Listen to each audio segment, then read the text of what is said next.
Woohoo!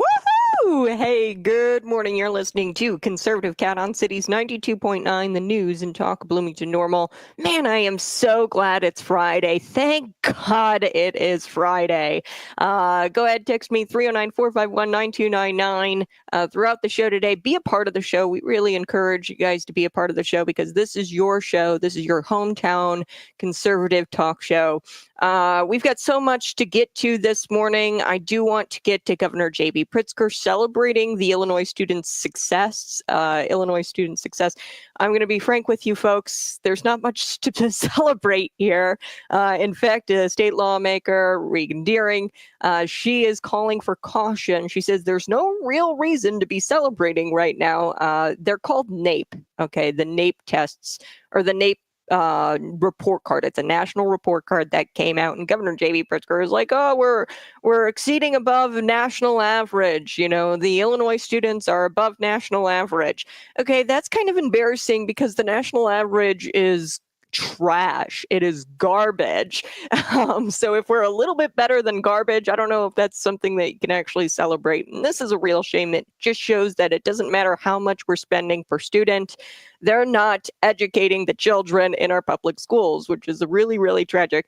More than any of our neighbors, we're spending like $22,000 on these kids per kid. Like $22,000 a year, taxpayer money goes to this child, okay? And they're coming out not able to read. They're not proficient in math and reading. It's really sad. We're going to get to RFK Jr. blasting Bernie Sanders for being a big pharma sellout. Kash Patel also clapped back at Amy Klobuchar. She went on a rant and it sent her into a hysterical tailspin here. She went into a spiral because Kash Patel defended himself and clapped back when Amy Klobuchar, she went on this crazy rant. But before we get to all of that, I'm so excited because we have a very special guest on it, and I don't want to wait anymore. But first, I want to set this up. He is a former county board candidate. Okay, and he has filed an official complaint with the Illinois State Board of Elections, alleging that the McLean County officials, Lizzie Johnson, she's Elizabeth Johnson, the chair of the McLean County Board, and Cassie Taylor, she is the county administrator. They've been accused by a former attorney who worked in the state's attorney's office. His name is Trevor Sierra, for soliciting and collecting funds for a political action committee established in support of a referendum trying to eliminate the county auditor position. You all voted no. You said, no, we want to keep the county auditor position. We're not going to be duped into letting you guys get away with spending taxpayer dollars willy-nilly. We need somebody there that's going to hold you guys accountable. That's exactly what a county auditor does. So he emailed and he says, "Hey, look, Miss Taylor stated that she was participating in these fundraising efforts and that their fundraising efforts weren't satisfactory. And she asked me to call the state's attorney, Erica Reynolds, to inquire whether Circuit Judge Don Knapp or other allies would be willing to contribute to this PAC." Okay, this is a big no-no if this happened. Because guess what, folks? It's against the law to do that. You can't solicit for a PAC. You can't solicit for candidates using government facilities or taxpayer dollars in any kind of way. They did this for Unit 5. The cops didn't do anything. And guess what? It turns out our county officials were emboldened by that. And they did it. So you had Unit 5 do it with the school board. Remember the music concerts where Corey Byrne, a sitting county board member currently, he got up there and he started, talking about how you had to vote yes for the tax hike, the Unit 5 tax hike. And then they were tabling for certain school board candidates over other ones at this music concert. And it's electioneering. It's you know it when you see it kind of thing. And the police didn't do anything. And now you've got it at a higher level, the county level. So joining me to talk about all of it, Chad Burke. Chad Burke is the former county board candidate who has actually filed the complaint with Illinois State Board of Elections. So Chad, welcome to the show. How you doing this morning? Happy Friday, by the way. Happy Friday. Thank you for having me, Kat. I'm doing very well. How are you? I'm good. I'm good. I've got my coffee. I'm ready to go, There you and go. we're ready to dig into the updates here of your complaint. What kind of update can you give us? You've got a hearing scheduled, and are you in the process of collecting your evidence of what happened at the county board with these county officials soliciting donations, trying to get donations for ousting the county auditor? Where are you at? Well, I'm not going to give the cat away with this, but what I can tell you is do have a hearing scheduled. The State Board of Elections has a hearing with me and all the other parties February 12th, 10 o'clock. It is going to be a remote hearing. I'm guessing it's just mostly an organizational hearing over evidence. I've never had a hearing with the State Board of Elections before, but I'm trying to gather all my evidence together, get organized, and for my complaint uh, with the solicitation that occurred. And basically, it's the largest piece of evidence is Travis's email accusation, and then I'm trying to corroborate the timeline of this with the PAC financials and go from there. Mm. Interesting. Okay. So, one thing that I have seen in other cases, not your case, but in other cases, for example, I think it's in Champaign County. There was a gentleman who went after Champaign County because they were using billboards and advertising. They were spending tons of money on advertising for a ballot initiative. And Mm-hmm. you can spend dollars on billboards and things or Sure.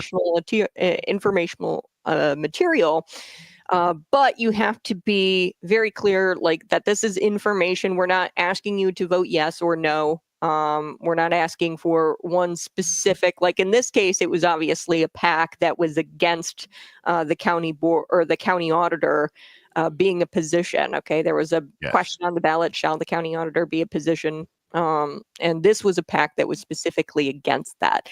And now, if they were educating people like about and handing out pamphlets about how much it would, save the county, how much the salary of the county auditor is, that's all informational stuff. But you're soliciting donations. And in Champaign County, here's what the guy told me, and I'd have to pull up the story. He said that the Illinois State Board of Elections, okay, they told him that they couldn't do anything and that it had to be the attorney and the county that actually, went and started an investigation. But here's the thing: everybody at the county level, right? Um, they were all in on it. They were all in on Mm-hmm. the advertising and putting up the billboards that said, vote yes. It was a tax hike, I think. Vote yes for this tax hike. And there were billboards out there that were not, clearly they were not informational. It was trying to get you to vote a certain type of way. Right. Um, and I feel like there's this hot potato kind of situation when it comes to the electioneering, specifically this crime. I mean, I don't know if it's criminal exactly, but I know it's against the law, right? And if Mm-hmm. you're doing something against the law, it seems like a lot of people like to hot potato this. Okay, I the do. Illinois State Board of Elections should be the one to investigate this. No, the local cops should be the ones to investigate this. And I know that we had issues at the Unit 5 school district where they were electioneering again, clearly, getting up there saying that you have to vote yes for the tax hike on microphones during a musical concert, during a Yes, music concert. I was there. You Yes. were there, yeah. So, Mm-hmm. I mean, are you worried this is going to get hot potatoed? Oh, Oh, very much so. Chuck Erickson had contacted the Illinois State Police, which should be a neutral party in this, uninvolved, out of the county. And they should have at least investigated to gather facts. mhm, They apparently, from what I was told, have declined. Um, mm. so Well, that's a dead end, unfortunately. That's crazy. And here's where I'm at with this, and maybe law enforcement, they'll say things like, oh, well, we're busy, going after real crimes like, Yes.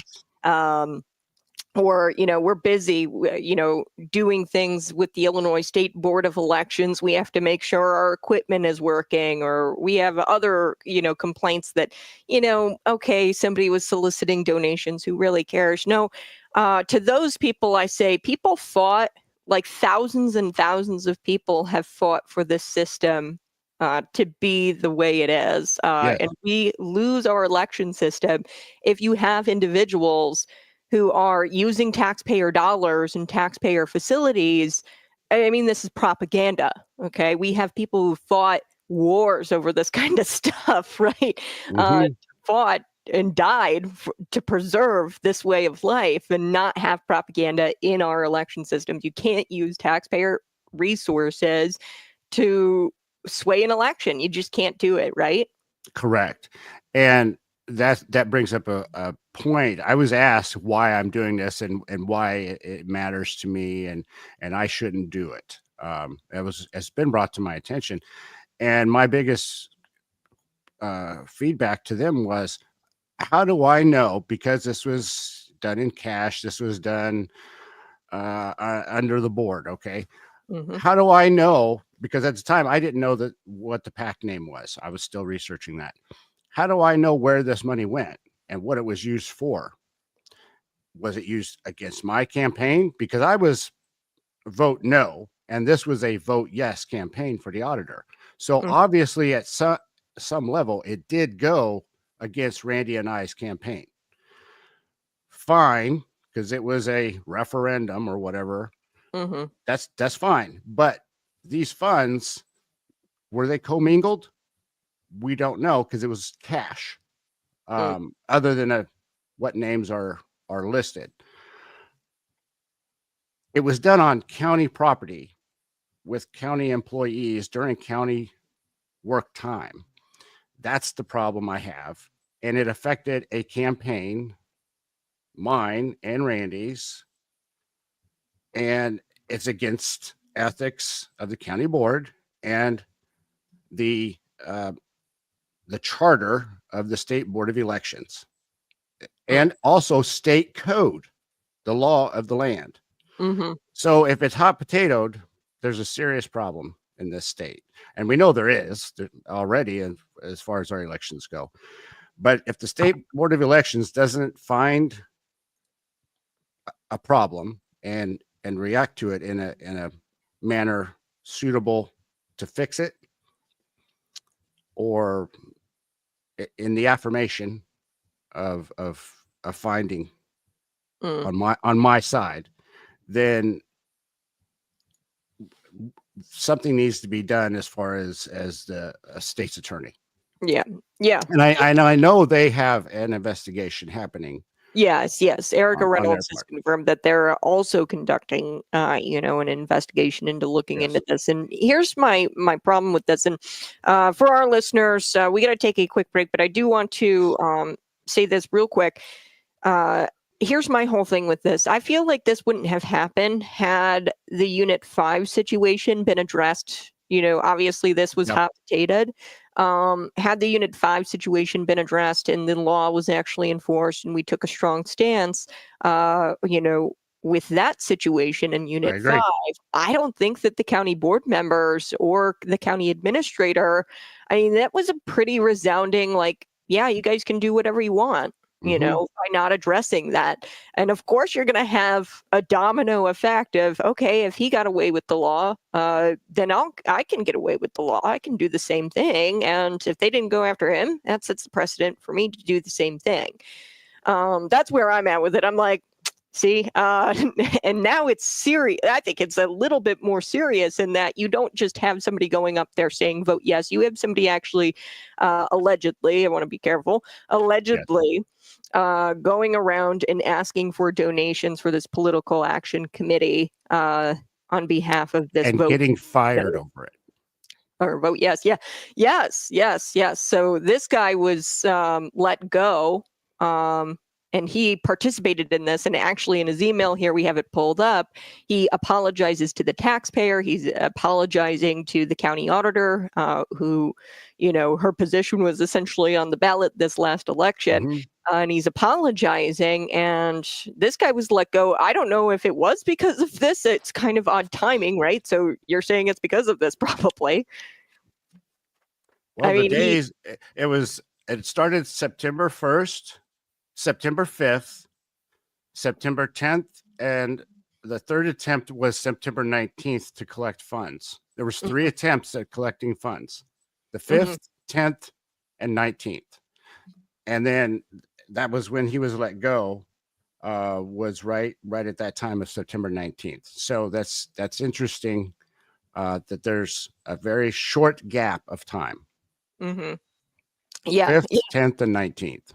Yeah, I would say that it's escalated. The electioneering has gone beyond, and now you've got people who, if they speak out against it, or if they recognize it, because he participated in it. He openly says that, yes, I donated, I think it was like $200. He wound up getting a return, via text messages. There were text messages between he and Lizzie Johnson, and he asked for a return for his money because it was solicited, and she admitted to returning the funds.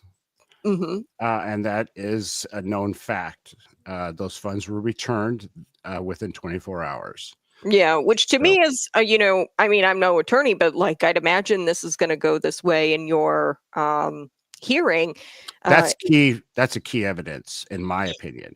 I'm not an attorney either, but yeah, but it's like, is that an admission, of, yes, you're right, Trevor Sierra, here's your return back of the funds. You're right, we did collect these illegally, right? Because he accuses them of that, and that's why he's asking for the return. He goes, these were solicited illegally, you need to return them, and then they actually do, which is just baffling. But yes, Trevor Sierra, I mean, how many more instances is this gonna where this is gonna happen? How many more people are gonna be let go if they speak out about it? I don't know, Trevor Sierra, perhaps he was an asset to the state's attorney's office, and what does that mean for the taxpayers of this county?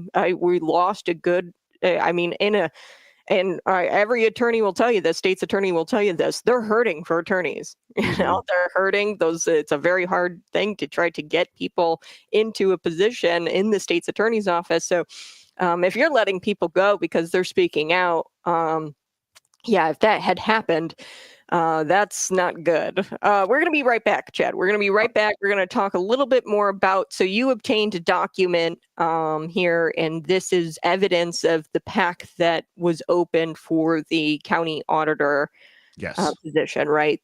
Against the county auditor position. That's the D1. That's what you file to create a PAC with the State Board of Elections. That's proof that the PAC exists. And see, it was very secretive. They would not say what the PAC name was. You couldn't find it.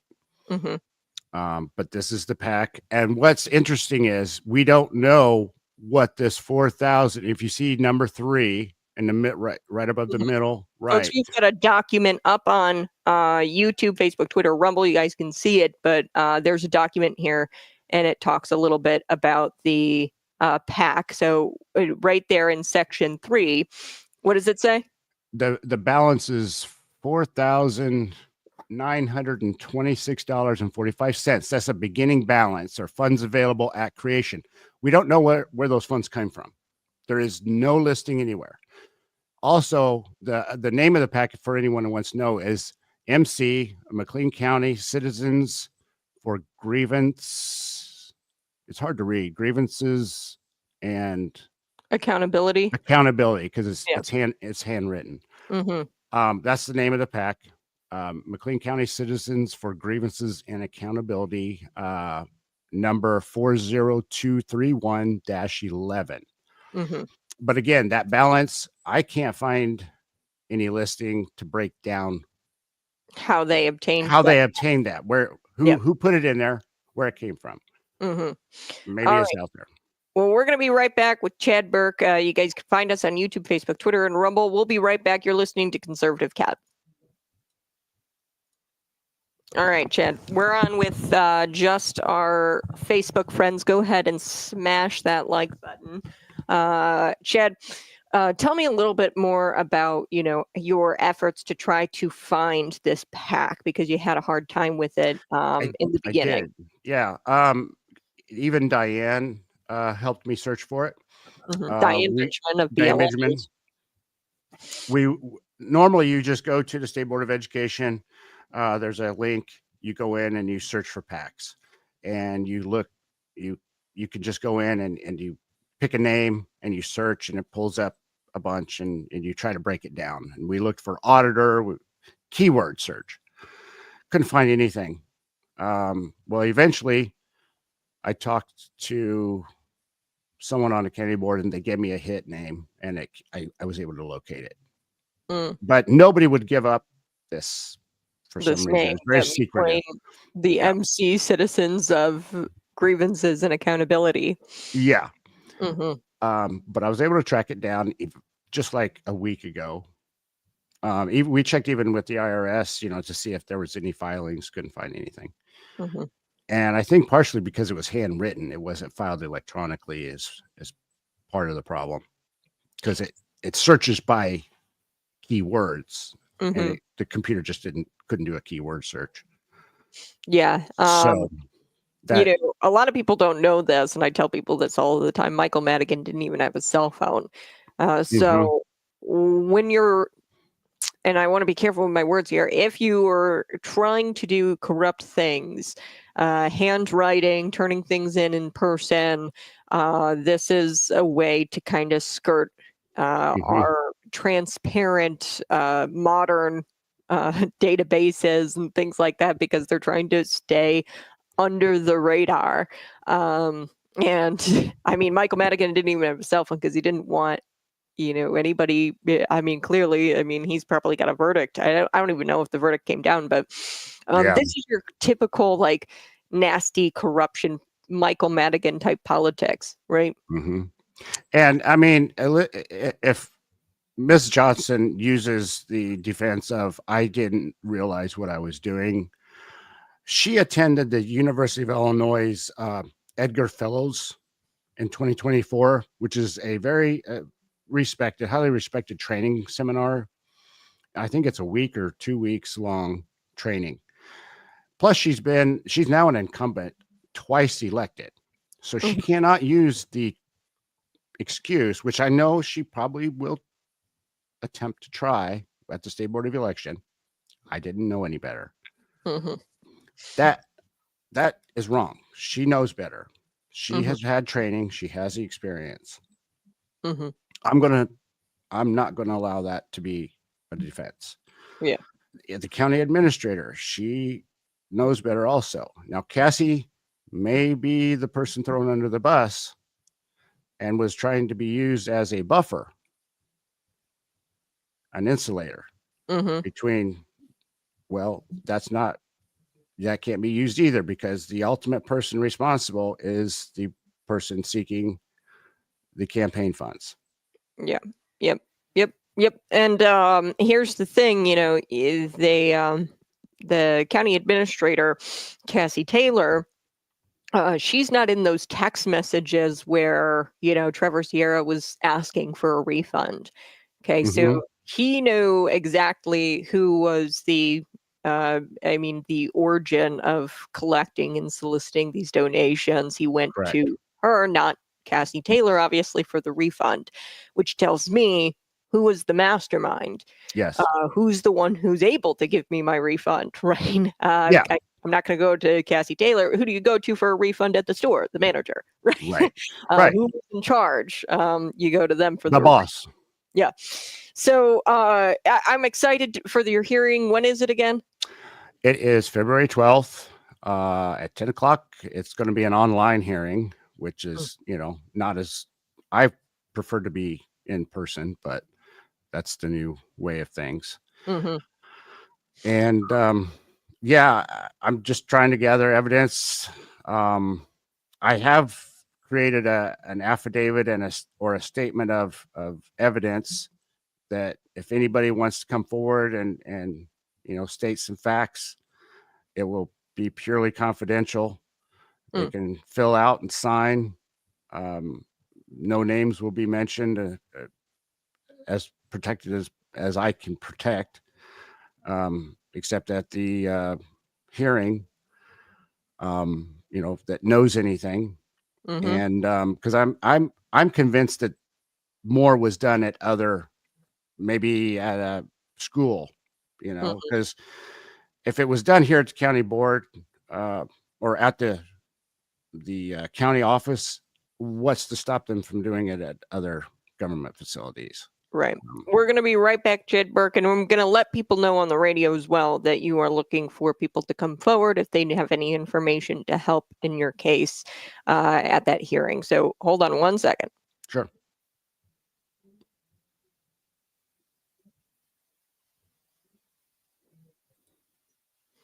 Woohoo! Hey, good morning. You're listening to Conservative Cat on Cities 92.9, the news and talk bluing to normal. We've only got Chad for a little while, and there's other things I want to get to with Chad because he's also running for Normal Township Supervisor, which is a big one. But before we come off this topic of the McLean County board, or the McLean County board chair, Elizabeth Johnson, and Cassie Taylor going around soliciting funds on government property. He's filed the complaint with the ISB, the Illinois State Board of Elections. And then you've also got this hearing coming up February 12th.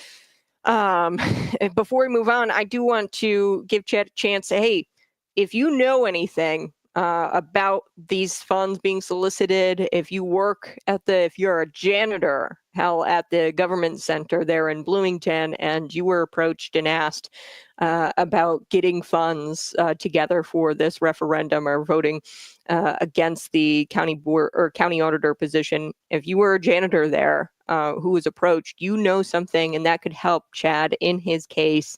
Electioneering is against the law, and it is against the law clearly. Now, whether this was a case of electioneering, that's something that we've got to try to find out through this hearing, right? And Right. they're going to deliberate. But Chad, I wanted to give you a chance. Hey, ask people for their help, right? Yes. If anybody was approached and they want to sign, it's a non-binding legal agreement. It's called an affidavit, which just means a collection of evidence. It's a statement of facts or truth. I will keep it just me. I will be the only person to see it until we go to the hearing. Then I will present it as evidence to help me prove this. If anybody was approached and they want to come to me, that would be wonderful evidence, because the more evidence I have, obviously, the better. Mm-hmm. They can reach out to me. I can give out my email or. Yeah. Go ahead, Chad. Real quick. Chad's give out his email. Sure. It's cberk, BERCK, at gmail.com is the best way to get a hold of me. Mm-hmm. You can go to my campaign site, Chad, letter 4, super.com is my township supervisor webpage. And it's Chad, 4, super.com. And you can also contact me there too. But I'd appreciate if anybody knows anything to just forward that to me. Yeah. Well, and folks, it's got to stop, because this is not just a one-off. This happened at the Unit 5 school district, right? And now we've got, people in higher positions feeling emboldened, allegedly, to go out and solicit these donations. And at this government building where you're paying for this building. And really, it's not good, because where does it end? In Champaign County, really quick, I wanted to bring this up. I talked about this. Champaign County has spent over $60,000 in a promotional campaign for local sales tax. The local sales tax was voted against, but they were they were spending $60,000 just from the general funds, right? From the taxpayer funds. They were taking thousands and thousands of dollars to do billboards to try to get this local sales tax. So that is, I think, a little bit more maybe extreme That's bad. of an example. That's really bad. Yeah, $60,000 $60,000 on billboards telling people, hey, the local sales tax hike is good for you, and here's why. Yeah, I mean, like they didn't come out and say vote yes or vote no. And that's their argument, and that's why nothing ever came of it. And this was hot potatoed, and nothing ever came of it because they keep saying, oh, it's because we didn't say vote yes, vote no. And it's just so tragic because that's $60,000 that was wasted on a referendum that wasn't even like on a referendum that wasn't even passed in the end.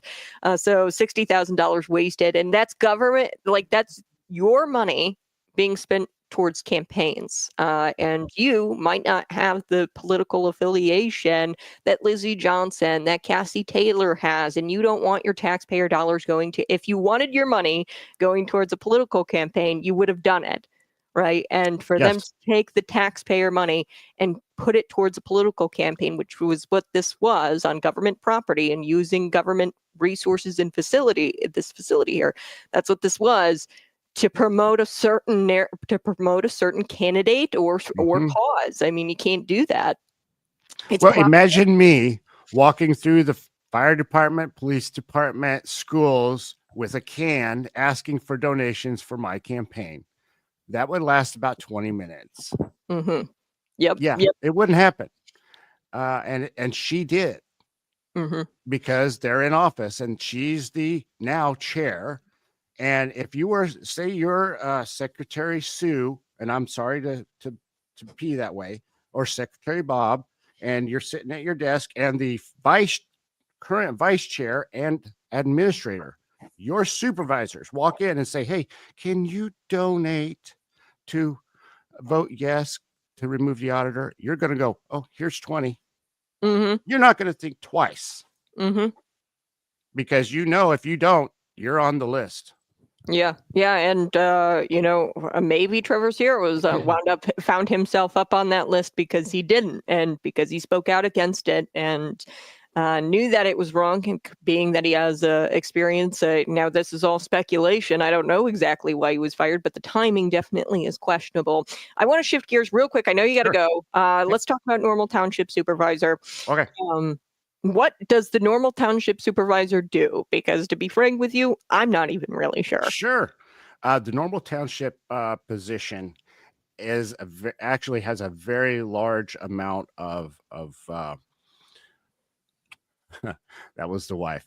The Normal Township position has a lot of responsibility. They are the treasurer. There's the supervisor in charge of all the employees of the township, which includes the ARC and the staff there in the township building, which has a few employees. And they are in charge of giving out the assistant grants, which is becoming a huge responsibility for this community because of a huge need. There's a huge need in assistance for those that can't pay, say they're short a month of rent, or they have a utility bill that they can't cover because they're short, because eggs are now $15 for a carton. Inflation has gone up. They're working 2 jobs, 3 jobs. They got 3 kids, and they just need a little assistance. And these are programs that I truly support because they're keeping families working, they're keeping the kids in school, but they just need that bump for a month, to keep them in the home, to keep them working, and the heat on and the water running and the electricity. These are great programs, and they can also be used as grants for programs at health department and any nonprofits that are benefiting the community. This is where I really want to step in with the microscope and look at where this grant money is going, because Floyd Aper, God bless that he's been on the township board, has set a limit of $10,000 for Mm-hmm. grants. Anytime someone comes in, it's a limit. Before that, I don't know if there isn't, I don't think, a law limiting how much they can give. But right now the township budget is a little bit less than 5 million. The ARC takes up about 1.2, I think, if I remember correctly, Mm-hmm. which is a phenomenal facility. It's one of probably the best in the nation as far as activities for retired persons. Mm-hmm. It's a jewel in the community. Mm-hmm. We have our road commissioner, takes care of, I believe, 22 miles worth of roads, does a great job. Our tax assessor, that is a huge position here because we're in normal. So he is your tax, that's your assessment of tax. That determines your property tax. Mm-hmm. He's probably the most important guy in the township. Mm-hmm. Yeah. So these positions are vital. If the mayor position, it doesn't matter. The tax assessor position, if we don't maintain control of that for the Republican Party, Mm-hmm. Our taxes are just going to keep going they're up. going to go up. They're Yeah. going to go So up. you oversee a lot of what goes on in the township, the ARC, the tax assessor, as a supervisor. So you would have, colleagues under you. And I'm chairman of the board also. I'm actually, my title is CEO. mm-hmm. And then ex officio treasurer of the board also of the Interesting. township. Yeah. Okay. So I wanted to go through that because not a lot of people know how important the normal township is and exactly what a normal township supervisor does. You need somebody of integrity, obviously, in that role.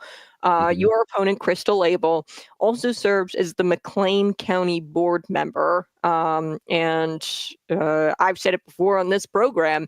That's a conflict of interest. I know Catherine Metzger, she was the chair for a period of time, a short period of time. She was the chair of the board, and she was also serving, I think it was like White Oak or White something township. It's a Carlock township. Yes. And I did not know that. And I would continue to say and keep that sentiment, even though she's a Republican. That's a conflict of interest because you have somebody in a higher role of government and also somebody in a lower role of government.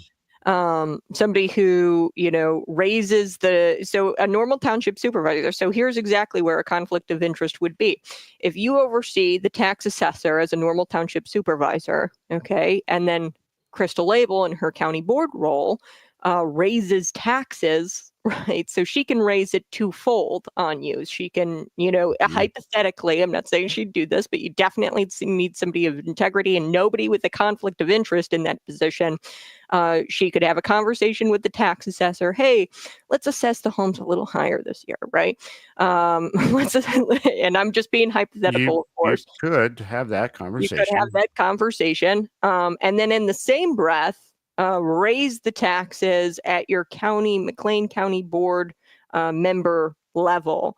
And you're, kind of doing both where you maybe like, okay, maybe at my McLean County board level, I, raise the property tax levy, but I have a conversation with the tax assessor and I say, why don't you lower the assessments a little bit? And I'm going to go ahead and raise the property tax levy in my role as a county board member, right? So there is a conflict of interest there. That's my point. And there's scenarios where there could be a conflict of interest, and we want to avoid that. I think this community wants to avoid that, right, Chad? We always want to avoid conflicts of interest, any manipulation of taxes, because on the township as a supervisor, I can also ask for the fullest amount of levying of the township levy, because they don't have to get the maximum amount if they don't need it. Also, they could ask for less. So there's another area of possibility of manipulation too. Why ask for the max when you're not spending it? Yeah. Well, we Yeah. know that the other party likes to always spend the most. Um, but yes, running two areas of government, that's not what our country was designed to do at all. Yeah. It was always supposed to be a part-time position. Every area of government is supposed to be part-time. That's my philosophy. Government is of the people, for the people, and by the people, which this is obviously, but they were supposed to do that and go home. Mm-hmm. Township is a closer level of government. So these were actually in the old days, groups of farmers would get together, pool their funds, pool their money, resources, buy a big tractor to make roads, build ditches and bridges.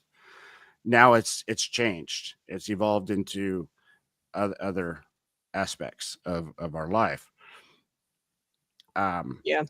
Yep. so yes, there is a lot that would not be a good idea. But again, it the regulation is there. In larger communities, she would not be able to, because it would go beyond the population limit. Mm-hmm. So why they have that population number there, it doesn't. I don't know, but I wouldn't have it. Yeah. I I'd have. would if I was the decision maker, I wouldn't have it. Yeah. Well, Chad, I know you got to get going, but I appreciate you. If we want to know more about your campaign for Normal Township Supervisor, where do we go? My campaign, you can go to chad4super.com.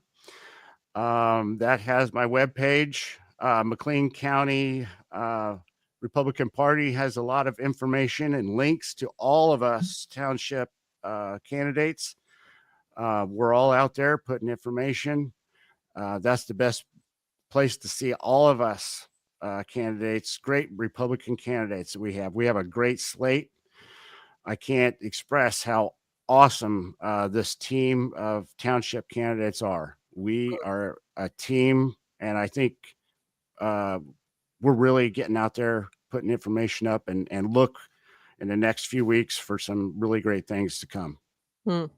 Well, thank you so much, Chad Burke. We're going to be right back, folks. You're listening to Conservative Cat on Cities 92.9. All right, Chad. Well, thank you so much for joining me here on the program. I'm going to let you get back to your Friday.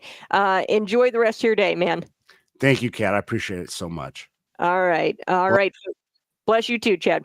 All right, folks. We are going to be getting into a whole lot of news coming up in just a little bit. And that was an explosive interview. It was an explosive time with Chad. He is going to be your normal township supervisor. I definitely think that he should be your normal township supervisor in that you don't want somebody serving in that role. It might be within regulation. It might be within the code. I'd have to look into the state law here. They like to put population limitations on that kind of stuff. Because they want to exclude Chicago and smaller communities from abiding by, ethics and ethical things. So actually, the campaign we were talking about the county auditor, So you're not required to have a county auditor if you're within certain population parameters or certain population thresholds. And the reason for that is obviously they want to exclude Cook County, Chicago from having to have a county auditor perform audits. And then they also want to exclude the county auditor from being in these smaller communities. And I don't know why they don't want the county auditor to be in the smaller communities. And I don't know why that they would, require you not hold two official positions. Unless you're two elected official positions within certain population parameters. But if she was outside of that population parameter, it would actually be against the law. But it's not against the law because she's within inside these thresholds. It's baked into the cake, the corruption here in the state of Illinois. I'm going to be right back. You're listening to Conservative Cat. Smash that like button.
Hey, good morning. Welcome to the Red Kingdom. You're listening to Conservative Cat on Cities 92.9. So do appreciate you being here this Friday. The nation's report card measuring how kids are doing across the country here. It was released for 2024. It's called NAEP, or the National Assessment of Educational Progress, and it's dubbed the nation's report card. Okay, so the results aren't good. According to Wirepoint's President Ted Dabrowski. Dabrowski said the Illinois 8th grade students outperforming national averages in both reading and math. Illinois students, they're outperforming the national averages. Okay. That's not the metric we should be looking at here, folks, because the nation, their average, it has been collapsing, and it's some of the worst scores we've ever seen. Okay. So it's not, if you are beating this, national average, but the national average is bad, I mean, okay, maybe, yeah, but it's not really something to be celebrating about. It's not the right metric to look at. You have to look at how many kids are actually reading and how many kids are actually doing math at grade level. And both of these are disasters for Illinois. And it's a bad thing to compare to the national average. You don't want to be in comparison to the national average. You want to be so far above that national average, it ain't even funny, because that national average sucks. So State Representative Regan Deering, Republican, she's a freshman representative. This is our first legislative session. She suspects that Chicago Public Schools, of course, they're going to request more taxpayer money this legislative session. Guess what, folks? This should floor you. If you are driving right now, make sure you buckle up, because you are going to be shocked by this. The Illinois State Board of Education is requesting of you to pay an additional $497.2 million this year for this year's educational budget. And in total, for the Illinois State Board of Education, they're asking for $11.4 billion this fiscal year, 2026, the 2026 fiscal year. 11.4 billion with a B dollars. Okay, so we're spending way more than our neighbors on education, $22,000 about per student. And then you look at our neighbors, Indiana, Iowa, Missouri, Kentucky. You look at all of our other neighbors. You even look at states like Florida. They've got the same scores we do, if not better in some cases. Okay, so South Dakota, actually, they spend way less, like $14,000 per student, and they're doing way better than us. In these scores, in these reading and math scores. I'm going to take a quick break, but you're listening to Conservative Cat on Cities 92.9. Be sure to find me on social media, YouTube, Facebook, Twitter, and Rumble. We're going to be right back at the top of the hour going through these test scores, and I've got more news regarding Bernie Sanders and RFK Jr. here next.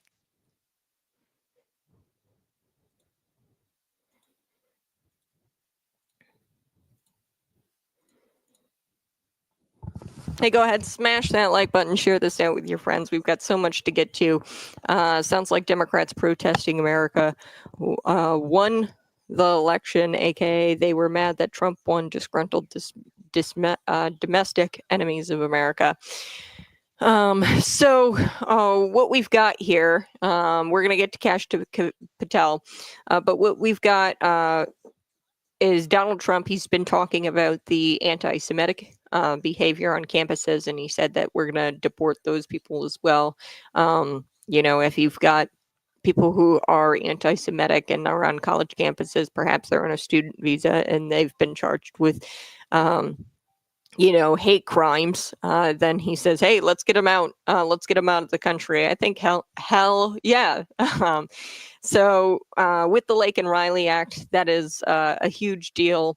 We're now going to be deporting illegal immigrants who commit crimes. Okay, so if you're here illegally, and I don't know if these students are on student visas, but the executive order, I'll pull it up, but these people who, protesting not just the election, but also BLM riots, creation of Chaz, this autonomous zone, Okay, these people are domestic terrorists, and it is a threat. They'll say that domestic terrorism is, the biggest threat to America. That's Joe Biden. During the Biden administration, that was his talking point. But he was talking about people who went to school board meetings and library board meetings and were upset that pornography was in their children's classrooms. They said that you were a domestic terrorist for doing that. But these people are actually committing acts of anti-Semitism, hate crimes, things like that. They've got no business being here. I'm going to pull up actually that executive order and read it to you.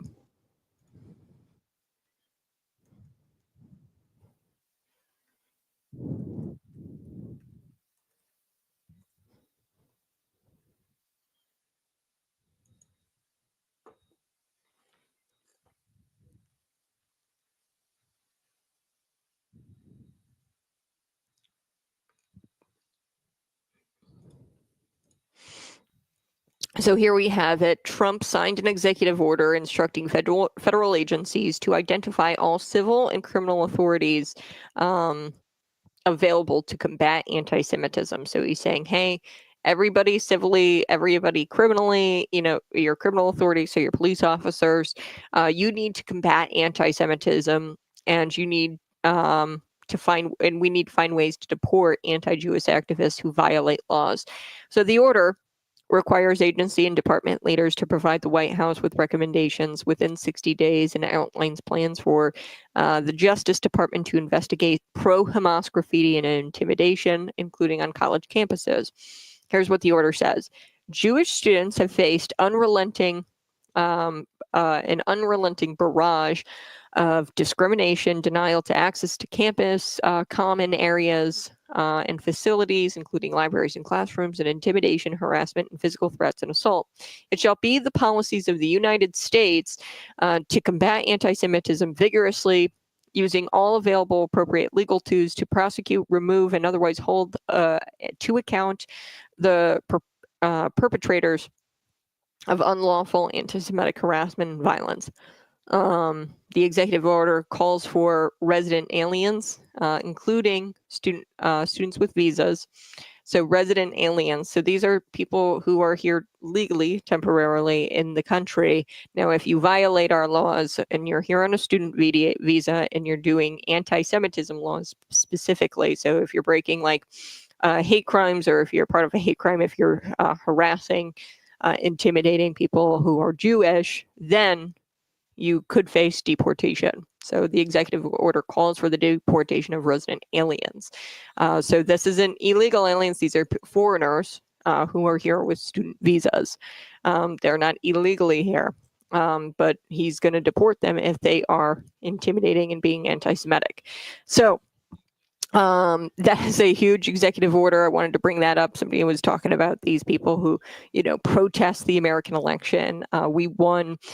These are the same people, okay? And it's just kind of recycles, whether it's BLM or it's climate activism or it's LGBTQ activism. It just recycles. These are the same types of people who go after Jewish students on college campuses. And they are terrorists in that they have extreme radical views, and they will go as far as to deny access to Jewish individuals on these campuses, access to facilities like libraries. Okay, so that's huge. That's an amazing executive order. I think that we as America have an obligation to our strongest ally, Israel. If not our strongest, they're second strongest.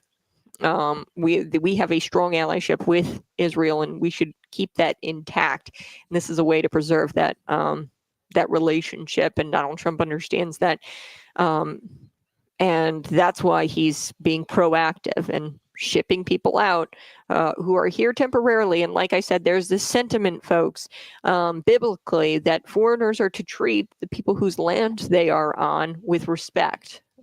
If you go into somebody's house, you're going to treat them with respect. Okay. So likewise, if somebody comes over, I'm going to pour them a cup of coffee and I'm going to treat them very, very fairly. Okay. But if you disrespect me in my home, then you've got to go, right? So that's what we're talking about here. The disrespect of our nation's laws, the disrespect while you're here. And that's why Donald Trump is deporting them. And that's a huge deal. This is the only case where I've seen so far where we're looking at illegal aliens. Now, although they commit illegal activity while they're here on a temporary status, because I guess technically then they'd be like illegal aliens in that they're committing illegal activity as an alien. So that's huge. That's a big order. I'm going to come back. We're going to talk about the kids and how they're not performing very well here in the state of Illinois.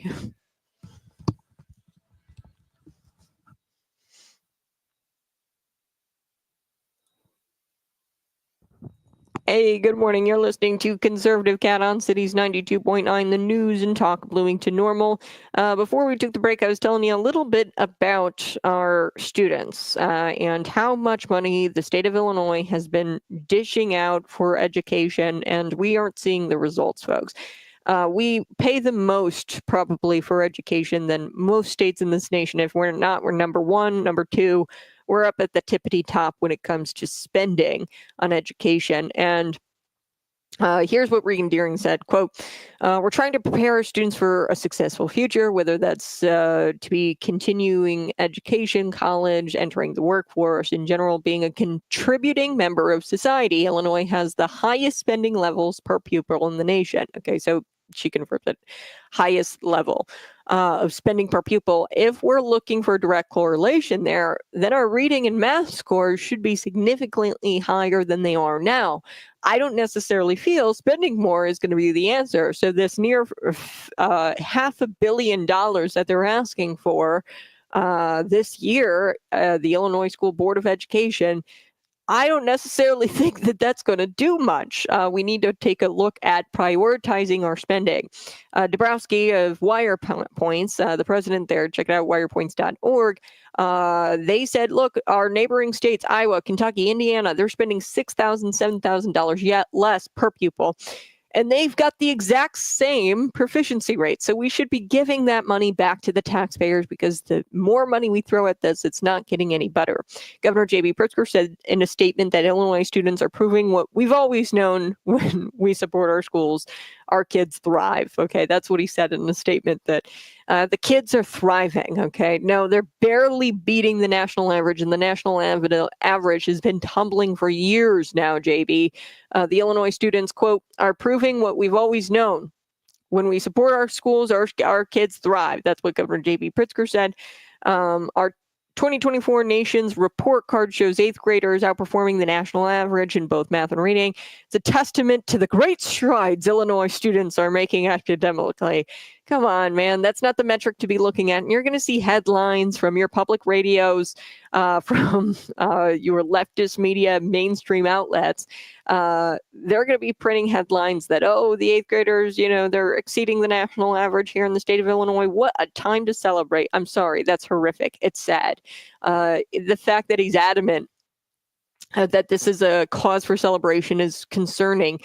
He should be all about exposing the lack of academic success. Okay, that's what Governor J.B. Pritzker should be doing. Quote, here's Ted Dabrowski. He says he should be holding massive town halls, meetings to improve literacy, but instead he's bragging about how great things are. You can't fix a problem if you don't acknowledge it. And Governor J.B. Pritzker refuses to acknowledge the problem that our public schools are producing kids that can't read and do math. Okay, so that's what I mean. It's abysmal. Okay, what we're looking at here. What is it? I'll look at the numbers here, but I mean, I think it's like less than 8% of kids, or 9% of Black students can read at grade level. Black Illinois students can read at grade level. Like less than 9% of kids can do that. That's sad. So sad. The overall reading and math proficiencies derived from NAEP, so this is the nation's report card, shows that Illinois 4th and 8th grade students were either the same or down compared to pre-COVID-19. Okay, so they weren't even great. It's not just a COVID thing either. Okay, they weren't even great pre COVID. So in 2019, they weren't great, but we're nowhere near where we were at in 2019. It's so much worse, probably because of the pandemic. But it wasn't great even back then, okay, in 2019. 2/3 of our students can't read or do math at grade level. Okay, that's what we get from this NAEP. We can see that they can't do math at grade level. 2/3 of them, only a third can read at grade level and do math at grade level. Here's what the superintendent of education said, Tody Sanders, in a statement. She said the latest NAEP results give Illinois students, educators, and family cause to celebrate with steady or increasing results seen on the nation's report card. Okay, maybe they've increased slightly in some areas, but it's still really bad. It's still really bad. They're the biggest I mean, this is just terrible. Just 9% of Black 8th grade students are proficient in math. That's horrific. It's just sad. And I hate when people celebrate these things because they manipulate the data and they don't actually look at the data. And what really is the injustice here is how much money we're spending towards education. And really what it is, it's we're not putting it towards, your classroom assistants. We're not putting it towards staff even, or response to intervention RTI staff members anymore.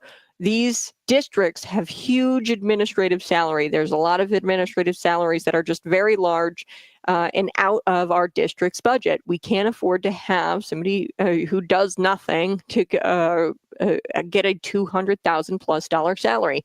We just can't do it. So Regan Deering, she says, I applaud citizens who are showing up to these school board meetings and highlighting their concerns about the education that their students are getting. In Chicago public schools, you have instances where the building is less than 50% occupied. Okay, so I mean, like, there's not even kids in this school, and there's got to be ways for you to save money and tighten up your spending. Why are you asking for more money when all of your schools are empty, essentially? So, and that's why they're so against the deportation of illegal children in these schools. Because if they deport the illegal children with their mom and dad, as we should, right, and keep the families together, we're taking the kids out of the only kids that are within the district. Okay, so yeah, we've got to tighten up spending, and we got to really prioritize the kids. Okay, when we spend, and we're not doing that. We're prioritizing these administrators. Becky, who wants to make a $200,000 salary and sit on her phone all day, okay, and isn't even in the classroom. So, want to shift gears. Let's talk about the hypocrites here. The people going after RFK Jr. Okay, they're such hypocrites. Bernie Sanders, he pathetically advocates for everything that he is not. And like I said yesterday, he's a fake socialist. Okay. Like I said, Bernie Sanders is part of this establishment, but he doesn't want you to think he's a part of the establishment, which is why he talks about socialism, globalism.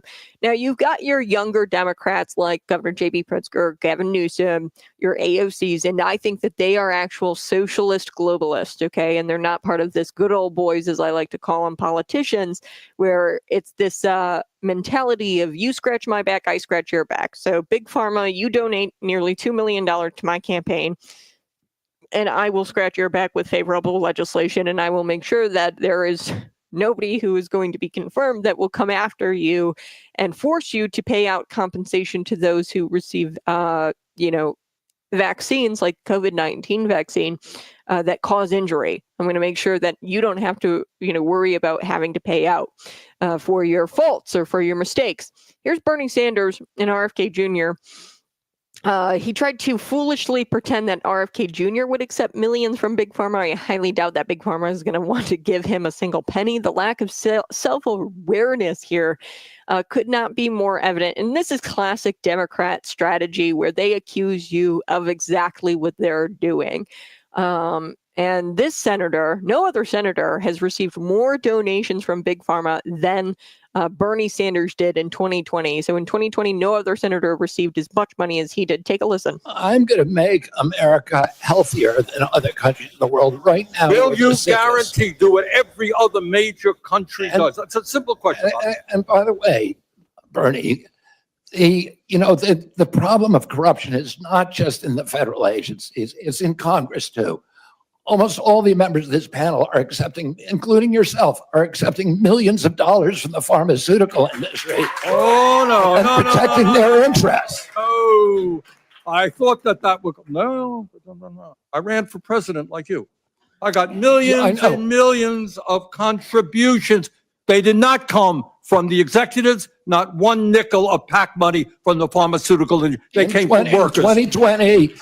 In 2020, you were the single largest Because I had receiver of small pharmaceutical money. contributions from workers all over this country. Workers, You were the missed single- not a nickel from corporate Bernie, you were PACs. the single largest From acceptor of workers- pharmaceutical dollars. No, from workers in the industry. 1.5 million. Yeah, out of 200 million. All right, but you have not answered. Last question. You have He got called out, folks. He got called out. The hypocrisy. I mean, it's got to be intentional. Like I said, it's the Democrat playbook where they accuse you of exactly what they're doing. And he goes, where was it? It was right here. Oh, And protecting their interests. Oh, I thought that would come. No. Okay, remember when he says, I thought that would come up. The reason why he thinks that would have come up is because he knows exactly what he's doing. He is accusing RFK Jr. of exactly what he's doing. So how does he pretend to want to regulate an industry that he's funded by? Really, Bernie? Come on, man. And it's unclear. But this is exactly why we have the saying here, Cities 92.9. The left, if they had any standards, they're just double standards, okay? That's exactly why. It's unclear. I don't know how he pretends and gets up there and pretends that he wants to regulate this industry when he's receiving millions from this industry. But in other words, he's pretending to stand for everything, but because he's standing for nothing. Like, I mean, he's standing up against Big Pharma, but he's not really standing up against Big Pharma because he's taking everything from Big Pharma. I mean, it's absolutely ridiculous. Sanders, he is always going after capitalism. And like I said, I think that Sanders is kind of interesting in that he recognizes that it's popular, especially with the younger Democrats, and that this old Democrat way of the good old boy mentality, the Michael Madigan mentality of you scratch my back, I scratch your back. That mentality isn't as popular with the Democrat Party as is, just straight up communism and socialism nowadays. Like they just want to destroy America, and they want to be funded. They want China. So think of it this way: Governor J.B. Pritzker, he picks winners and losers here in the state, and he gives tax credits to people and tax credits to industries that he likes. Specifically, he gives tax credits to industries that are tied with the CCP, globalism. Okay, he wants nothing to be made here in America, and they are straight up socialist, communist, Chinese. Beneficiaries. Okay, so anything that benefits the Chinese or benefits other countries, they're all for.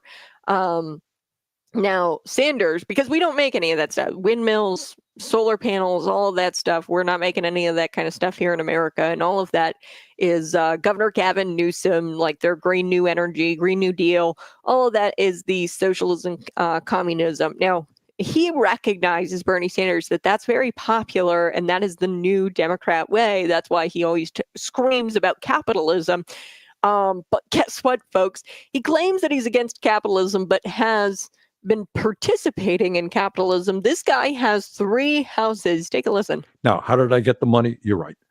I wrote 2 best-selling books, including this book on capitalism. It was New York Times bestseller for a while. And also another book was a youth book. And I make, I don't know, $175,000 a year. And that's more or less how I became the zillionaire that I am. Now, how did I get the money? Now, how did I get the money? Oh, yeah, that's right. Capitalism.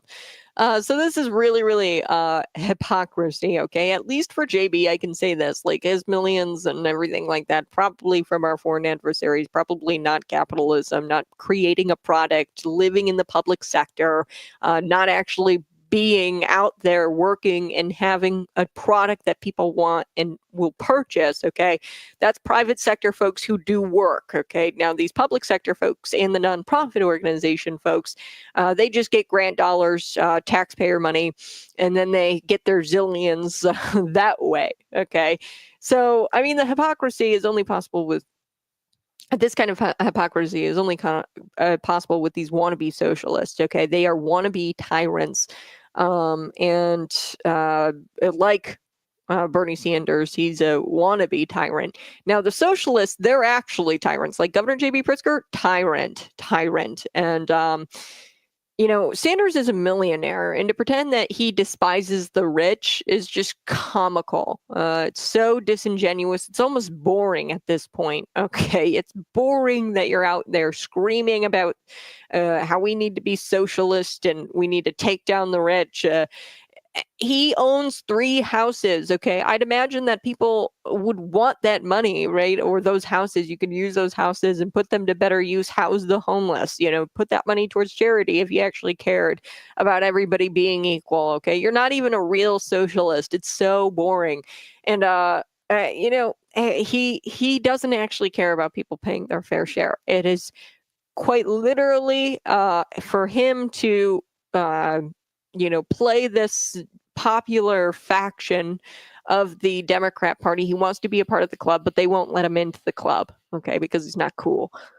Bernie Sanders, okay, so the AOCs won't let him into the club. The Governor J.B. Pritzkers, the Gavin Newsoms, they won't let him into the Socialist Communist Club because he's not cool enough. So I've got to switch gears. I'm going to be back. We've got to take a quick break. You're listening to Conservative Cat. I want to talk about Amy Klobuchar. She went into this hysterical tailspin here after Kash Patel completely obliterated her during this hearing. So let's take a listen to that here on the other side. You're listening to Conservative Cat.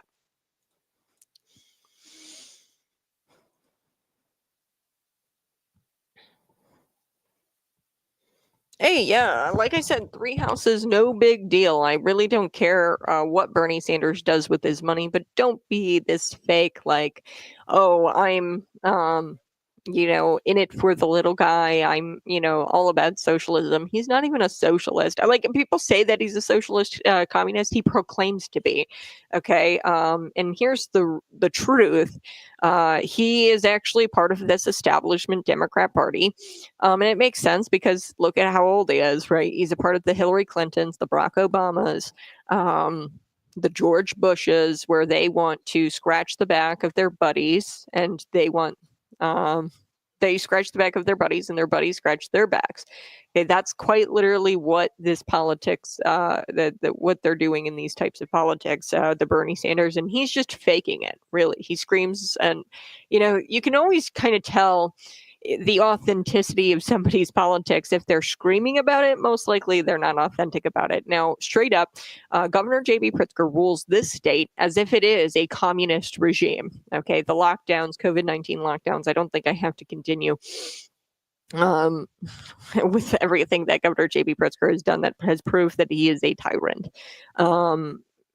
He is actually like the picking winners and losers with the tax credits. That's one way he is tyrannical in his state. He only chooses the people who operate in businesses or operate their businesses here in the state. He is the arbiter of that. He controls that. You can also tell, Illinois is spending the most per pupil in the nation, education. So the socialist communist regime would be nothing without the indoctrination of children. Okay, that's why it's such a big deal to Illinois Governor J.B. Pritzker, because they want those kids before they're even 5 years old. We're talking expanding pre-K, okay? And he's making it to where, taxpayer-funded pre-K is going to be here in the state of Illinois. And we're getting the kids so early, and we're going to start indoctrinating them with our Democrat ideology and our socialist communist ideology. Okay, so you can really tell a communist socialist with when you see a communist socialist. He doesn't scream about communist socialism ideas. He's soft on immigration. He's also soft on like these social issues like abortion and things like that. But you've never really heard J.B. Pritzker. He does talk about taxing the rich and stuff like that, but he's not a screamer. He doesn't scream from the mountaintops about all of this. He's questioned about it, and then he provides his socialist ideology, and then he actually tries to get it done. So there's a difference between screaming about it, Bernie Sanders, and actually getting it done and doing it. Now, Governor J.B. Pritzker with the abortion, and another thing about communist regimes, if you look in history, they're all about killing children. Okay, China. I actually know somebody adopted children from China because they were going to kill all the girls. Okay, in China. And socialist communist regimes tend to kill off children and population control, okay? Because population control is all a part about this, all works into socialism because you can't have, they also kill people with Down syndrome, healthcare. If you look at places with universal healthcare, people who, have, excuse me, disabilities, they are typically they don't receive the care that they need, and they typically die very, very early. So we don't do what we do here in America for our disability community in other countries, or disabled folks, because they don't value that life the same way. You're a strain on the system, okay? And we have a system, and it's all about population control. And if we have too many people within the system, then we won't be able to afford everything for everybody. Okay, so it's all about population control as well. Governor J.B. Pritzker, in a very socialist-like fashion, through his nonprofit organization. So this is another thing too, an ideology of a socialist or a communist. They don't want to work for what they've got. They want the money to just be handed to them. Okay, entitlement. They don't want to work in the private sector. They want to make money via the nonprofit sector, in this fake sector where they get the federal grants and the taxpayer money, okay? Governor J.B. Pritzker, through his nonprofit organization, managed to get multiple in several states. I think it's like 7 to 8 states, this referendum regarding abortion in multiple states. Okay, he is an actual like communist fascist dictator, okay? And he makes moves to do it and doesn't scream from the I think he is probably one of the most dangerous politicians in this nation has, okay? And this establishment, the Nancy Pelosi's, the Barack Obama has totally given up. Apparently it's rumored that he's been having an affair with Jennifer Aniston, which is hilarious. But there's total, they've checked out the establishment. And it's kind of symbolic in a way because Michael Madigan, seeing the verdict, right, in his corruption charges. I'll be right back. Hold on. Hey, good morning. You're listening to Conservative Cat on Cities 92.9, the news and talk Bloomington normalized. So I do appreciate you tuning in each and every single day. I do want to talk a little bit about Amy Klobuchar because Amy Klobuchar got her butt handed to her, essentially, when she was asking Kash Patel questions. So when one becomes a U.S. Senator, you would think that you would have to have a little bit of emotional maturity, just a little bit. But Amy Klobuchar has absolutely no emotional maturity. She loses her mind. She goes into this tailspin after Kash Patel just takes her down. So she's it's not the case for many liberal women. You definitely see Elizabeth Warren up there screaming at the sky. You see Tammy Duckworth screaming at the sky during the Senate confirmation hearings of Pete Hegseth. I mean, they are not emotionally stable, for this whole feminism, feminazi ideology that they've got. You would think that they would present themselves as put together because they want to be seen as put together, but no, they don't appear to be emotionally stable. Klobuchar, she made grotesque mischaracterizations of Patel. Okay, so that's what Patel had said. He goes, "These are grotesque mischaracterizations," and that's bad because he's supposed to be confirmed by this committee to get out onto the House floor to be later voted on. And this committee is hearing a bunch of lies straight up from Klobuchar, and that's That it is a pathetic attempt to defend the deep state, and that's why she's mischaracterizing Patel, because she knows that Patel is going to go on the offense here with the deep state if he is to be the FBI director. So take a listen to Klobuchar and Kash Patel's exchange here. During his tenure, the applications to the FBI has in fact tripled. Do you think people would be applying to that agency like in those numbers if they thought it was so corrupt? Yes, I do. I think that a lot of people would apply to be a part of the FBI to change the corruption. The American public's trust in it is at 40%. That's an all-time low. Did you say that the FBI headquarters should be shut down and reopened as a museum of the deep state? Mr. Chairman, are we allowed to go an extra time? Let's see, you get a second round. Before I call on Senator Lee. Could he just answer the question if he said that the FBI headquarters where they investigate cybercrime and terrorism should be shut down and open as a deep state? Hey, Mr. Chair. As a museum? Did he say that the headquarters should be shut down? Mr. Chair. I deserve an answer to that question. I He guess is it's- asking to be head of the FBI, and he said that their headquarters should be shut down. Mr. Chair, parliamentary inquiry. You got anything you want to say, Mr. Patel, before I go on to Senator Lee? Simply this. If the best attacks on me are going to be false accusations and grotesque mischaracterizations, the only thing this body is doing is defeating the credibility of the men and women at the FBI. I stood with them here in this country. In every theater of war we have, I was on the ground in service of this nation. And any accusations leveled against me that I would somehow put political bias before the Constitution are grotesquely unfair. And I will have you reminded that I have been endorsed by over 300,000 law enforcement officers to become the next director of the FBI. Let's ask them. Mr. Chairman, I am quoting his own words Along- from September of 2024. Along- It is his own words. It is not some conspiracy. It is what Mr. Patel actually said himself.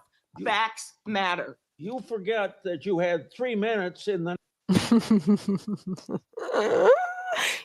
She starts losing her mind. I almost thought she was going to burst out crying, folks. Okay, somebody looks a little worried. You look a little worried there, Amy Klobuchar. A little worried. This is not the behavior of somebody who's calm, cool, and collected. She's probably worried because, and honestly, Trump chose the right guy. If he's getting that type of reaction out of Amy Klobuchar, I'm telling you right now, he's the right guy. And someone should inform her that hand gestures don't really do much to prove her lack of a point. If she's got one, a lack of a point, really. She doesn't have a, so she's doing all of these hand gestures. And you just look hysterical, okay? You being, this is what he said. This is what, I mean, it doesn't do you any favors. If you wanted to make a point, you probably should be calm, cool, and collected. According to Fox News, Patel, former public defender and DOJ official, was grilled by Senator Amy Klobuchar. She's a Democrat of Minnesota. You guys know that. Who accused Patel of having called the FBI headquarters to be shut down. Now, with all of the Patel things, they took things out of interviews. He's a very prominent person on conservative podcasts.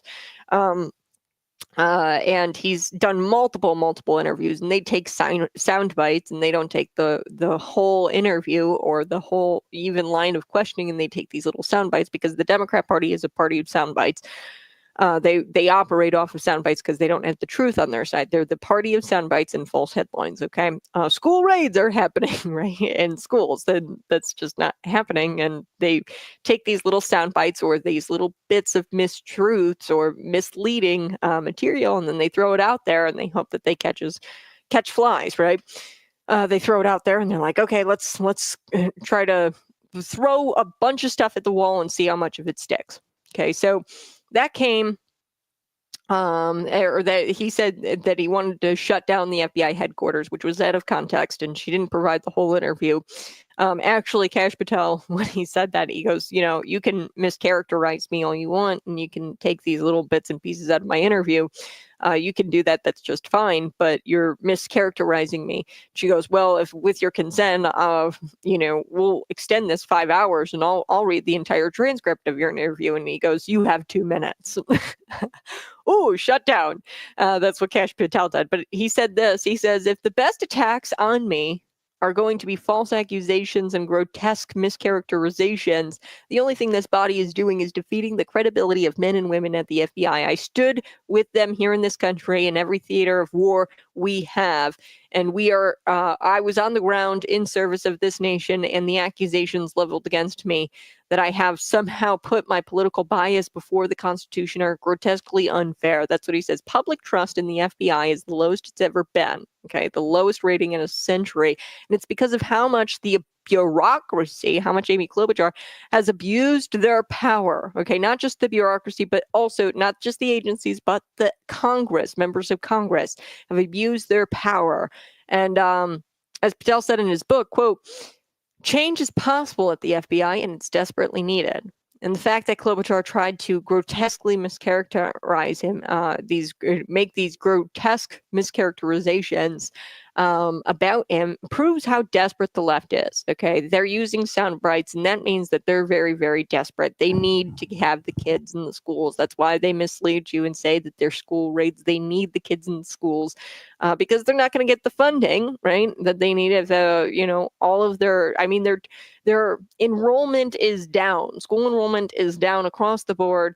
And they're not doing well, the schools. And if you take out the illegal immigrant children as well, then you're going to have a problem. So that's why they jump to these mischaracterizations and this misleading information. It's because they're desperate and it's tacky. Leftists like Klobuchar don't want change. They prefer that the FBI uses their power as a political weapon against enemies, against her enemies specifically, and against people that they despise like Donald Trump. Okay, so that's exactly why this country needs somebody like Patel in, because he's going to put the Constitution above anything else before his political bias and everything. I got to take a quick break, but you're listening to Conservative Cat. We're going to be right back. I'm going to talk about a belligerent council member going off on this police officer. It's in New Jersey. I think you guys are going to get it's a Paulsboro councilman. His name is Theodore Holloway, and he, runs a stop sign and he gets pulled over by these cops. This guy's sense of entitlement. He says, "Do you know who I am? You can't pull me over. I'm a councilman." Okay, dude, you're a councilman one. And how are you how you expect the officer to know that you're a councilman? Give me a break. I'll be right back. You're listening to Conservative Cat.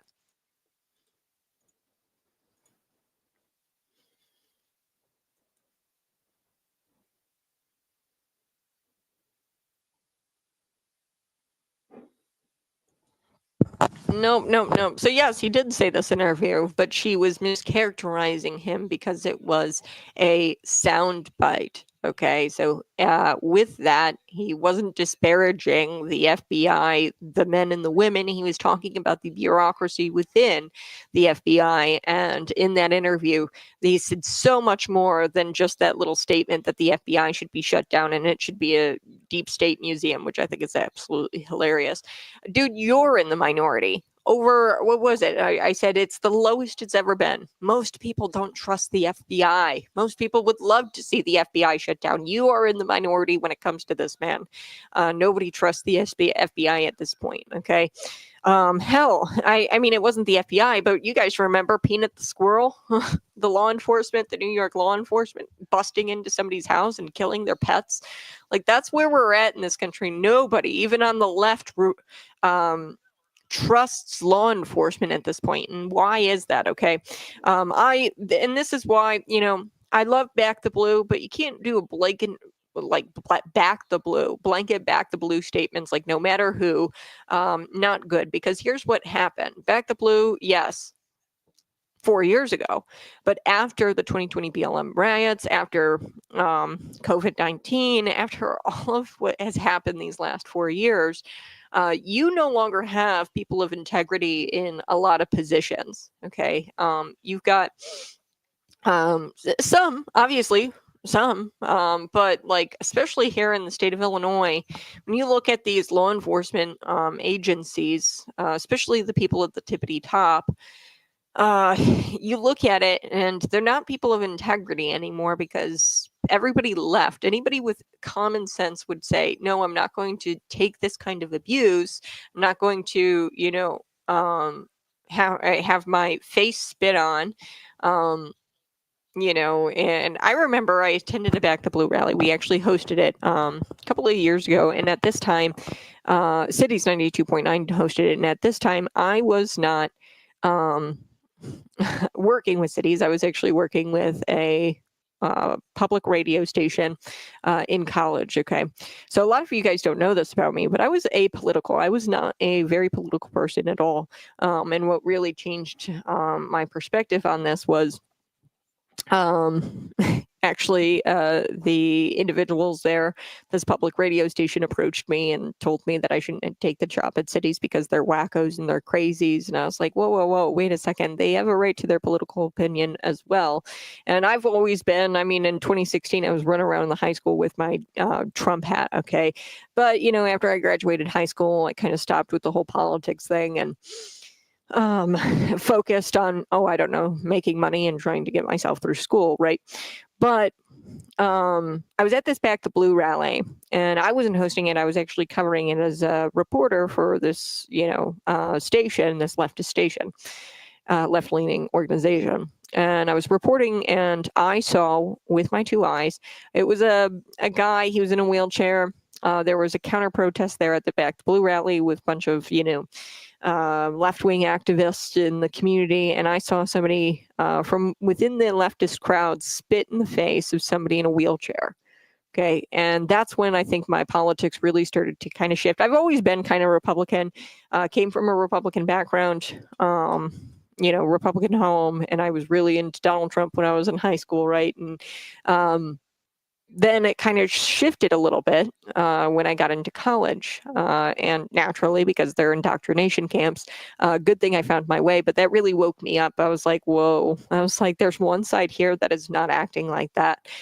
Anybody in their right mind to be spit on by a BLM activist or to be treated poorly by these counter protesters and to be hated by your community so much, defund the police, and you keep defunding the police. And these communities are doing it. They're defunding not only the police, but as we saw in Los Angeles, the fire departments, right? They're defunding public safety and basic infrastructure in these communities. In your community, anybody with their right mind would say, I'm not getting paid I'm not getting paid enough to deal with this. And they leave the good people who, would be willing to stick this out if they were getting paid. They're not there anymore. Okay. So I wouldn't say that the men and women, he said, what was it? 300,000 people endorsed Kash Patel. So that's 300,000 people who get what's going on at the FBI. The bureaucracy is what Kash Patel is talking about when he needs the FBI shut down, not the foot soldiers, not the ones who grin it and bear it. Okay. He's talking about the bureaucracy of the FBI when he's talking about the shutting down the FBI. So Amy Klobuchar, her pulling this little tidbit out it's misleading. Okay, so I'm not going to, he didn't answer the question? Yeah, he didn't answer a misleading question.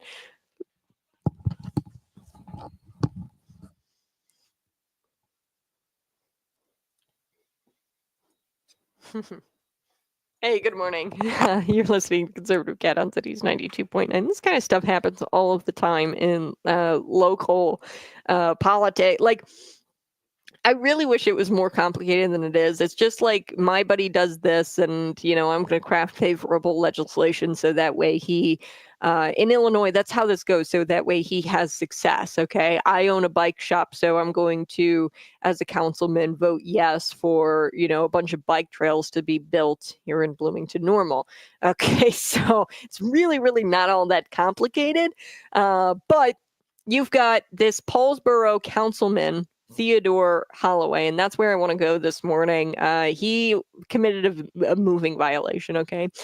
And when you commit a moving violation, you tend to, get pulled over, okay? All of us have gotten pulled over for a moving violation. It is what it is. You just kind of grin and bear it and roll with the punches, okay? So you messed up, okay? You messed up. You had a moving violation. You take it.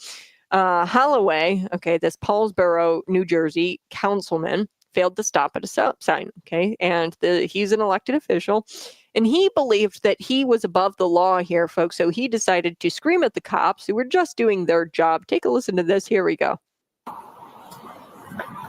Oh man, what's wrong? Why you acting this way? You can't be serious. And what Why, did you pull me why for? you acting that? Why you acting that I like want to know this? what exactly are you getting behind me Stop for? sign. You didn't stop at a stop sign. I did stop as much as I can stop. You didn't stop at all. You rolled through that joint. Are you serious, cuz? I am serious. Do whatever you got to serious. do. What do you need? I got you. Just let me see your license, man. God, Jesus Christ. What do you need? Don't think I ain't going to talk to Gary about this. What's that got to do with anything? It's got a lot to do with it. But I'm going home. You know me. I got you. You act like I run around here with my gun toting or weed smoking. So I'm the one that hires you. I'm bringing you on. Yeah. Are you crazy? Yes. Absolutely. On your camera. I put you on. Mm-hmm. Come on, man. You got the registration insurance on you, man? Jesus Christmas. Oh, my whole Why you acting like this, man? It's You know, only a because car I'm trying to go home, bro. I got you. I understand I live right there, I bro. Like understand. you But it's actually simple. pulling over an elected official. Bro, you're not pulling over a random. You're pulling over your boss. I am literally your boss. Like. Okay, so a second officer arrives to the scene. He doesn't calm down in any type of way. You heard all of that, littered with profanities. I'm an elected official. I'm your boss. Actually, not true. The people, you are a vessel. If you're an elected official, you are a vessel. Your boss are the people. Okay, so who's the boss of the boss, right? It's the people. So the officer is doing his job for the boss, which is the community who elected that representative to represent them at a, city level, Poulsboro city level. So actually the boss of this law enforcement officer are the people in which he's supposed to be enforcing the laws on the books. He's supposed to be enforcing the laws on behalf of the people. The people are his boss. He's supposed to be out there doing his job. This is just embarrassing behavior, isn't it? Like, so astonishing. He goes, I'm an elected official. He thinks that he's above the law because he's an elected official. Give me a break, man. It's so foolish because he expected the cop to just, not confront him. He wanted the cop to not ask him for his license, his registration. And it turns out in the video, you find that he gets a citation, not for the moving violation. He actually lets him go. The officer lets him go on that, but he hadn't gotten his registration. His registration was expired by over a year. Okay, so you're an elected official and you didn't get your registration for over a year? Come on, man. Poulsboro Councilman Theodore Halloway told the responding officers, one of whom said he was pulled over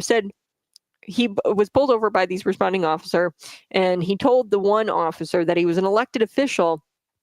And the officer said, I pulled you over because you weren't stopped at a stop sign. And that he should let elected officials, this is what he's telling him, you should have let me go about my day just because, I committed this, offense. The entitlement in this video is absolutely astonishing. So he, was quoted here. He gets, when you get behind elected officials, tell them, oh, my bad. Hey, you should have stopped at the stop sign. See you, go about your business. But you said I need my license, my registration, my insurance. What? You're treating me like I'm some. And then he cuts himself off in the video and it's censored. So I'm imagining he said an expletive. Halloway also told the officer who pulled him over that he was his boss. Okay. No, that is not true. You are not his boss. Okay, the people are his boss. The law enforcement officer has an obligation to the people to enforce the laws of the state, the county, right? And he's got an obligation to follow the laws and enforce them. So you actually pulled over an elected official, bro. You're not. This is what he says. The guy in the clip here, in case you didn't hear it. You're actually pulling over an elected official, bro. You're not pulling over a random. So this is what your elected officials, and I know this happened in New Jersey, but this is quite literally what your elected officials think of you right now. They think that you're a random. They think that you're not the boss, which you are the boss of them. They are simply a vessel, and they're supposed to be working for you as an elected official. You're not pulling over. You're pulling over your boss. That's what he says, and he goes, "I'm literally your boss." And that's what he says in this video. And look, that's not how these things work. I'm sure voters would not appreciate seeing an elected official act like a toddler, like a baby. This is quite literally baby behavior. Okay, that's not how things work. You take the ticket, you just shut up, and you just let the guy do your job, okay? I'm almost certain that these cops probably would have let him go. I mean, this has happened to me a couple of times where I roll through a stop sign. Most of the cops just let me go for that kind of thing. Hey, don't do that. Even my registration has been expired. I'll be honest about it. My registration has been expired, and the law enforcement officer lets me go. Probably because I had a Trump sticker on the back of my truck, but no, like, yeah, you're acting like a clown. So that's probably why the cops wouldn't let you go, because you were acting like you were insane. And then he had to call a second officer to respond. So no one is above the law. Okay. And this elected official is nothing more than an arrogant jerk. And he proves in this video that he has no maturity to represent the people of Paulsboro. So I hope that people file this viral video now. I don't think he expected this to go viral. It's gone viral now. I hope people file this under, hey, who should I be putting into these elected offices? I hope that they take a look at this video when they go into the ballot booth next time. All right, I got to take a quick break, but you're listening to Conservative Cat on Cities 92.9. I'll let you guys here on the stream watch the rest of the video as, the second officer arrives. He rolls through it. I turned my lights all right.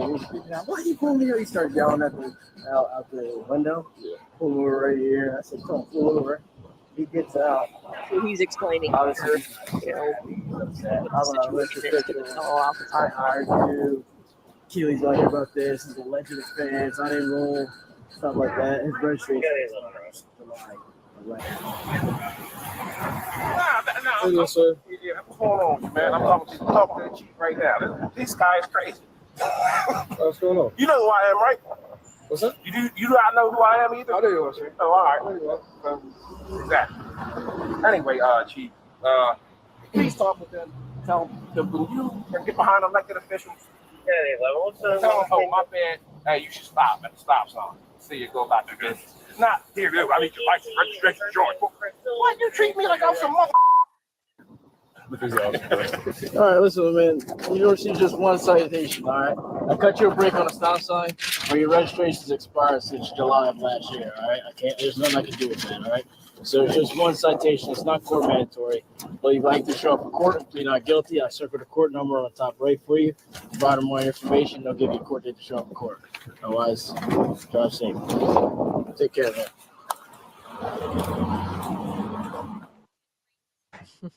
So there you have it, folks. I figured I'd share that with you. I think it was definitely interesting.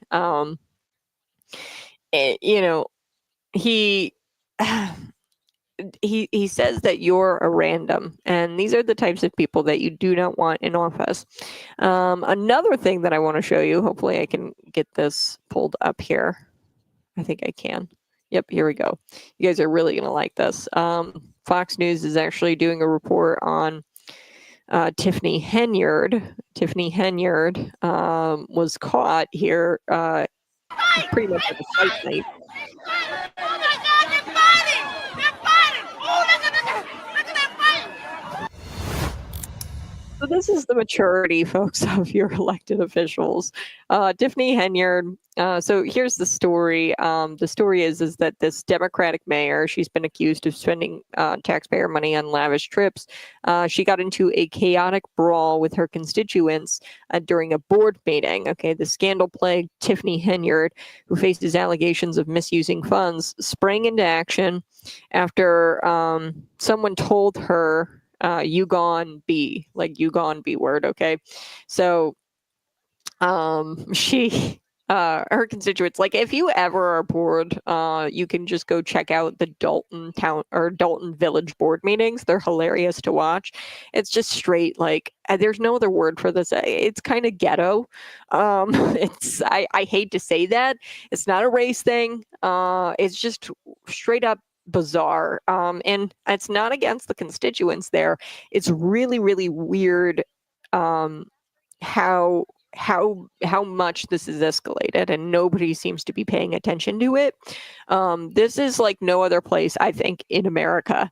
Only here do you have your constituents so peeved off to a point where they're calling people B-word. They're screaming at the microphone every single day. And I'm not talking like 1 hour, 2 hours. I'm talking 3-4 hours at this board meeting where people are just going up there and screaming their lungs out at this Tiffany Henyard because they're pissed that she was spending money on lavish trips with their taxpayer money, like who knows how much money. Now, we know that Chicago mayor, the former mayor, Lori Lightfoot, conducted a separate investigation on this. She's also under FBI investigation for her misuse of funds and fraudulent behavior, right? And you should note that she is the supervisor, the town supervisor, and the mayor of Dalton, the Thornton Township. So she calls herself super mayor. Big conflict of interest there. And you want to avoid the appearance of corruption and avoid the appearance of unethical behavior. So that's why it's so important that we have diversity on our boards and diversity in local government. Here we go. Let's. I'll be back for our radio friends. We're going to talk more about it.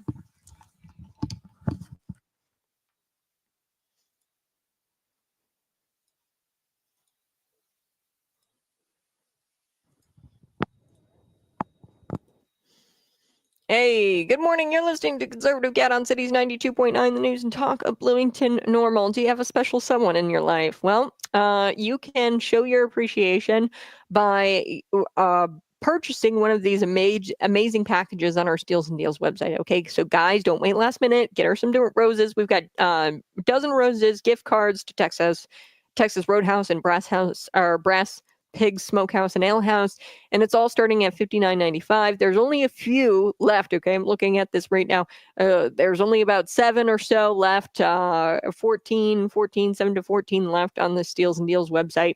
You're going to have to go check it out because we're offering all kinds of amazing packages, okay? Starting at $59.95. It's dinner and roses, these packages, and it's a beautiful selection of roses you can choose from. You can do red, pink, purple, or even orange. Check it out, cities929.com. Click on the Steals and Deals logo. Don't wait until last minute to pick out the perfect gift this Valentine's Day.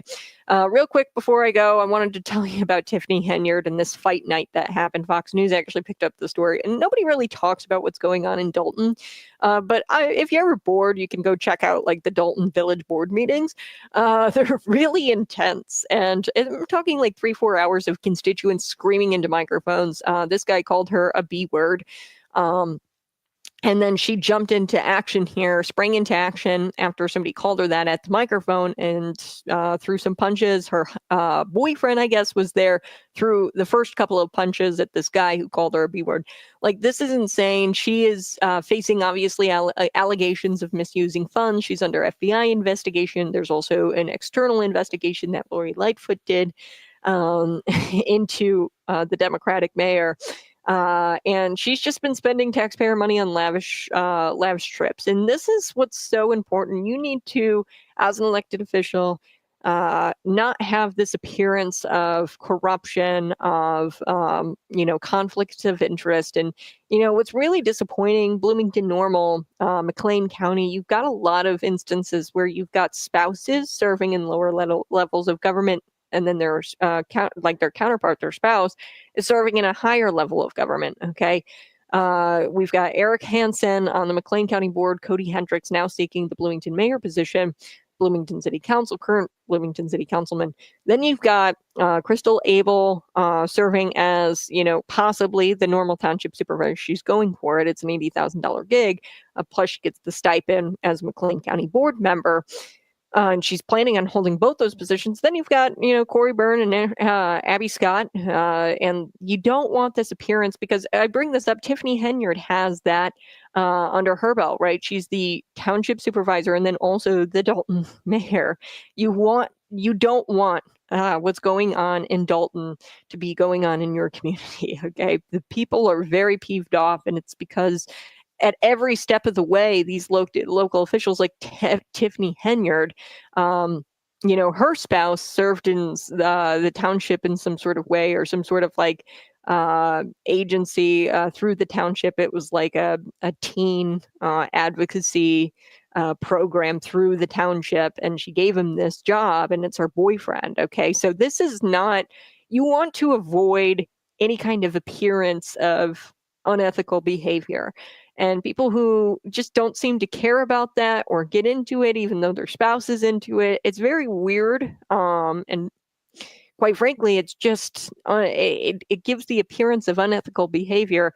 And you just need to, be aware of that kind of stuff, because it's happening in Dalton, and we don't want what's going on in Dalton happening at our board meetings. Okay. The people there are really peeved off at the unethical behavior of these people at Thornton, through Thornton Township and at the village of Dalton.